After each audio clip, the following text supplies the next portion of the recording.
ये बात पिछले साल की है। मेरा नाम किरण है और मैं बिहार की रहने वाली हूँ। मेरा छोटा सा परिवार है। मेरे घर में मेरे पति, मेरा 19 साल का बेटा अर्शी और मैं रहते हैं। पति काम के सिलसिले में अक्सर पटना जाते रहते हैं और इस बार भी वह एक लंबे समय तक बाहर थे। घर में बस मैं और आर्शी ही थे। आर्शी मेरा बेटा ही नहीं, बल्कि मेरा सबसे अच्छा दोस्त भी है। हम दोनों के बीच का रिश्ता बेहद खास है। एक ऐसा रिश्ता जिसमें आपसी समझ, प्यार और विश्वास बहुत गहरा है। मेरी 6,000 की फैमिली पूरी हो चुकी है। मैं अपनी फैमिली से बहुत प्यार करती हूँ। आप लोग भी मुझे सपोर्ट करें। नमस्कार दोस्तों। आज की कहानी एक माँ और बेटे के रिश्ते की है। एक ऐसा रिश्ता जो कभी-कभी नए आयाम छू लेता है। क्या आपने कभी सोचा है कि एक माँ बेटे के रिश्ते में कुछ ऐसा हो सकता है जो आपके सोचने का नजरिया बदल दे? क्या एक माँ और बेटे के रिश्ते में ऐसा भी कुछ हो सकता है जो आपके दिल को छू जाए? इस कहानी में कुछ ऐसा है जिसे सुनकर आपके रोंगटे खड़े हो जाएंगे। जवाब इस वीडियो में छुपा है, तो वीडियो को अंत तक देखिएगा। और हाँ, अगर चैनल को अभी तक सब्सक्राइब नहीं किया है तो जल्दी से कर लीजिए, क्योंकि किरण वॉइस 2.0 पर कहानियां बस ऐसी ही खास होती हैं जो दिल को छू लेती हैं। दोस्तों, मेरा नाम किरण है। मैं साधारण सी गृहिणी हूँ, लेकिन मेरा जीवन उस सादगी से बहुत दूर था। मेरे परिवार में बस 3 लोग थे। मेरे पति, मेरा बेटा आर्शी और मैं। पति का काम उन्हें अक्सर बाहर ले जाता और घर में रह जाती मैं और मेरा बेटा। लेकिन यही हमारे रिश्ते की बुनियाद थी। एक ऐसा रिश्ता जिसमें दोस्ती थी, ममता थी और शायद कुछ अनकहा सा भी।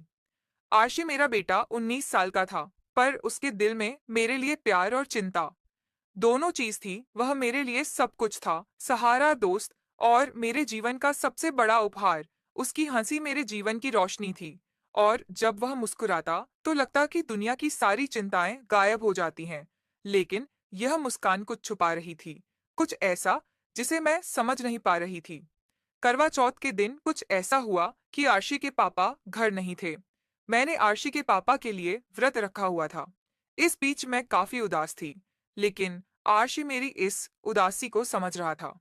शाम का टाइम था और आप सब जानते हो कि करवा चौथ के दिन एक स्त्री अपने पति के लंबी उम्र के लिए सच संवर के उपवास करती है, तो नई नवेली दुल्हन की तरह अपने आप को सजाती है। वैसे ही मैंने भी एक लाल रंग की सुंदर सी साड़ी पहन रखी थी और श्रृंगार किया हुआ था। उस शाम एक चीज मैंने नोटिस किया कि आशी भी मेरी बार बार प्रशंसा कर रहा था, पता नहीं क्यों। इधर मैं, जो अपने पति की अनुपस्थिति की वजह से बहुत परेशान थी और उस चीज को मिस कर रही थी जो मेरे पति मुझसे सकते थे।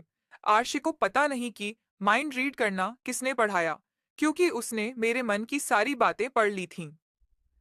मैं घर में साफ सफाई में व्यस्त थी, तो घर के कामों के बीच मैंने अचानक अपनी कमर में एक अजीब सा दर्द महसूस किया, क्योंकि पिछले साल मैं घर की सीढ़ियों से गिर गई थी। दर्द धीरे धीरे बढ़ता गया और इतनी तेजी से फैला कि मैं अपने पैरों पर खड़ी भी नहीं रह पाई। ऐसा लगा मानो शरीर ने मेरा साथ छोड़ दिया हो। मैंने खुद से कहा, किरण, यह तो बस थोड़ी सी थकान है और ऐसे कैसे काम चलेगा। पर मेरा शरीर इस बात से सहमत नहीं था। आर्शी ने तुरंत आकर मुझे सहारा दिया। उसकी आंखों में फिक्र साफ दिख रही थी। माँ, क्या हुआ आपको? आप ठीक तो हैं? उसकी आवाज में एक अजीब सी घबराहट थी, जैसे उसे मुझसे कुछ छिपाना हो। मैंने उसे तसल्ली देते हुए कहा, बस बेटा, थोड़ी थकान है, आराम कर लूंगी तो ठीक हो जाऊंगी। लेकिन आशी को मेरी हालत देखकर चैन नहीं आया। वह तुरंत बाजार दवा लेने चला गया। वो इतना मासूम था कि वो मेरी चालाकियों को समझ नहीं पाया। जब वो दवा लेकर आया तो उसने मुझे दवा दे दी और पानी लाकर मुझे दे दिया। जब मैं दवा ले रही थी, तभी एक गोली मेरे हाथ से छूटकर नीचे गिर गई। आर्शित जैसे ही उस गोली को उठाने के लिए नीचे झुका, तो उसकी जेब से वो ही वाला पैकेट गिरा था जो गुब्बारों का होता है। इसे देखकर मेरे होश उड़ गए। उसने हड़बड़ाहट में उसे उठाने की कोशिश करी, तो फिर उसके जेब से एक फोटो गिर पड़ी जो मेरी थी। वो फोटो मेरी बाथरूम की थी। ये सब देखकर मेरे पैरों के नीचे से जमीन खिसक रही थी। मजा आ रहा हो तो लाइक और सब्सक्राइब करो फटाफट, और कोई अच्छा सा सवाल पूछो कमेंट में। उधर आरशी की चिंता चेहरे पर साफ झलक रही थी। वो दौड़ता हुआ अपने कमरे में चला गया। अब शाम के 6 बज चुके थे। आरशी कहीं बाहर चला गया था घूमने, तो मैंने उसके कमरे की तलाशी लेने की सोची। मैंने देर न करते हुए फटाक से आरशी को फोन लगाया और बोली कि बच्चे तुम कहाँ हो। वो बोला कि वो करीब 1 घंटे में आएगा, कहियो कि वो बाहर दोस्तों के साथ चिल कर रहा है। असल में वो अपना सारा प्लान अपने दोस्तों को बताने के लिए गया था। लेकिन जो भी हो, वो सब था मेरे भले के लिए ही।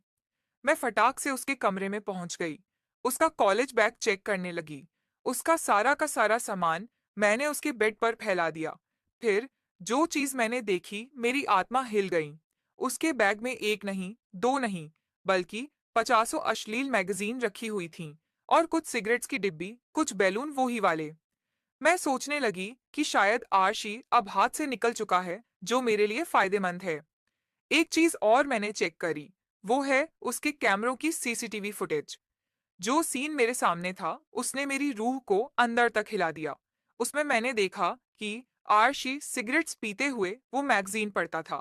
उसकी हर एक हरकत मेरा काम आसान कर रही थी। वो रात को करीब 9 बजे